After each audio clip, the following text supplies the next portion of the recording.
제가 이번에 직접 아파트를 혼자 매매하면서 알게 된 2026년 현 시점 1인 가구 혹은 연봉이 낮은 신혼부부들에게 가장 유리한 생애 최초 대출을 설명드리려고 합니다. 제가 이번에 실제로 혼자 아파트를 매수하면서 느낀 건 같은 돈을 가지고 있어도 어떤 대출을 활용하느냐에 따라 살 수 있는 집이 완전히 달라진다는 점이었습니다. 예를 들어 내가 가진 돈이 1억 원이라고 가정해 보겠습니다. 대출이 2억 원 나오면 3억 원짜리 집을 볼 수 있지만 대출이 4억 원 나온다면 5억 원짜리 집까지도 볼 수 있습니다. 결국 같은 현금을 가지고 있어도 어떤 대출을 활용하느냐에 따라 매수 가능한 아파트 가격대가 달라지는 것입니다.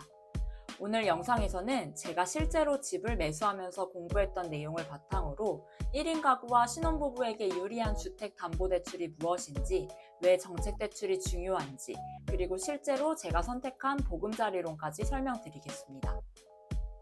먼저 대출에 대해 아주 간단하게 알아보겠습니다. 대출이란 미래에 벌 돈을 지금 당겨와 사용하는 것입니다.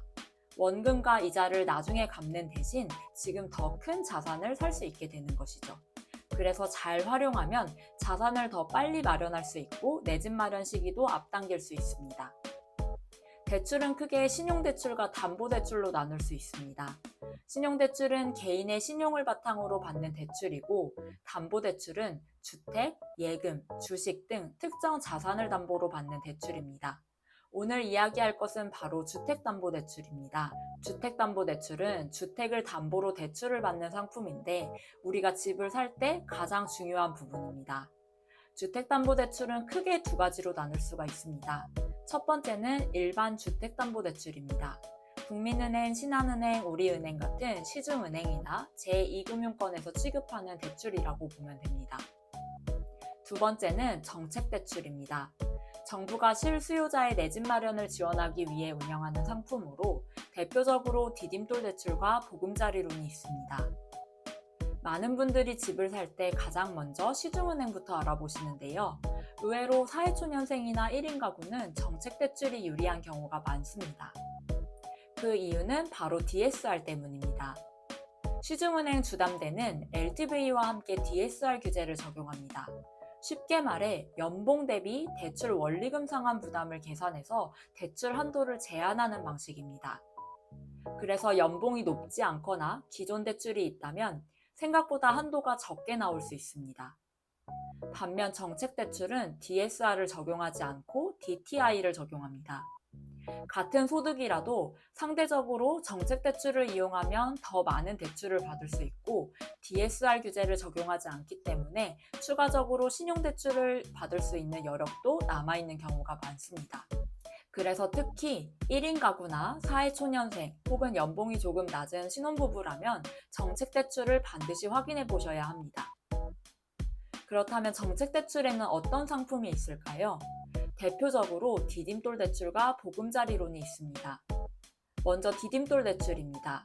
디딤돌 대출은 정책 대출 중에서도 금리가 낮다는 장점이 있습니다.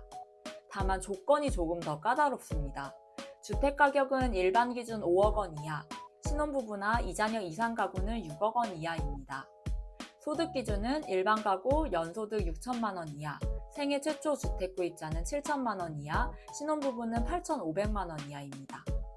대출 한도는 최대 2억 원, 생애 최초는 최대 2억 4천만 원 수준입니다. 그래서 조건만 맞는다면 가장 먼저 검토해볼 만한 정책 대출입니다. 하지만 서울이나 수도권에서 집을 알아보다 보면 생각보다 한도가 부족한 경우도 많습니다. 그래서 그 다음으로 등장하는 것이 보금자리론입니다. 보금자리론은 디딤돌 대출보다는 금리가 조금 높지만 조건이 더 넓습니다. 주택 가격이 5억 원이 아니라 6억 원 이하까지 가능하고 부부 합산 소득 기준도 상대적으로 완화되어 있습니다. 그리고 가장 큰 장점은 한도입니다. 일반 기준 최대 3억 6천만 원, 생애 최초 주택 구입자는 최대 4억 2천만 원까지 가능합니다. 그래서 서울이나 수도권에서 5억에서 6억 원 수준의 아파트를 매수하려는 분들이 많이 활용하는 상품입니다. 연봉 조건만 맞는다면 가장 대출을 많이 받을 수 있는 상품입니다. 저 역시 집을 알아보면서 느낀 건 결국 중요한 건 금리보다 한도인 경우가 많다는 점이었습니다. 아무리 금리가 낮아도 대출이 부족해서 집을 못 사면 의미가 없기 때문입니다. 그렇다면 보금자리론은 어떤 사람이 받을 수 있을까요? 보금자리론은 기본적으로 무주택자 또는 일정 조건의 1주택자가 신청할 수 있습니다. 부부 합산 소득은 기본적으로 7천만 원 이하입니다. 다만 생애 최초 주택 구입자, 신혼부부, 다자녀 가구 등은 완화된 기준이 적용될 수 있습니다. 또한 신용점수와 연체 이력 등 기본적인 금융 조건도 충족해야 합니다. 이러한 정책 대출이 DSR을 보지 않기 때문에 시중은행보다 오히려 한도가 높을 수 있다는 장점도 있지만 또 다른 장점인 대출 만기와 상환 방식이 있습니다. 시중은행은 최근에 30년 만기 주담대가 일반적이지만 정책대출은 최대 50년까지 설정이 가능합니다. 또한 원리금 균등 상환, 원금 균등 상환, 체증식 상환 등 다양한 상환 방식을 선택할 수 있습니다. 월 상환액을 줄이는 것이 대출에서 가장 중요하다고 생각합니다. 어차피 대출은 미래 소득을 당겨오는 것이고 시간이 지날수록 화폐 가치는 하락합니다. 그래서 내 집 마련 단계에서는 총 이자나 총 기간보다는 월 상환 부담금을 관리하는 것이 더 중요합니다. 정리해 보겠습니다. 1인 가구나 신혼부부가 내 집 마련을 준비한다면 가장 먼저 해야 될 일은 내가 가용 가능한 현금을 파악하고 부동산을 보러 가는 것이 아니라 대출 가능 금액을 확인하는 것입니다. 최대한 많은 대출을 받아서 내가 월 상환금을 감당할 수 있는 한도 내에서 가장 맞는 한도를 받아 주택 매수를 하는 것이 가장 좋은 집을 살 수 있는 방법입니다. 그래서 시중은행 주담대뿐만 아니라 요건만 맞는다면 디딤돌 대출과 보금자리론 같은 정책 대출도 반드시 함께 비교해 보시길 추천드립니다. 저 역시 이번에 집을 매수하면서 시중은행을 선택하는 것보다 보금자리론, 정책 대출을 받는 것이 한도가 더 높았습니다.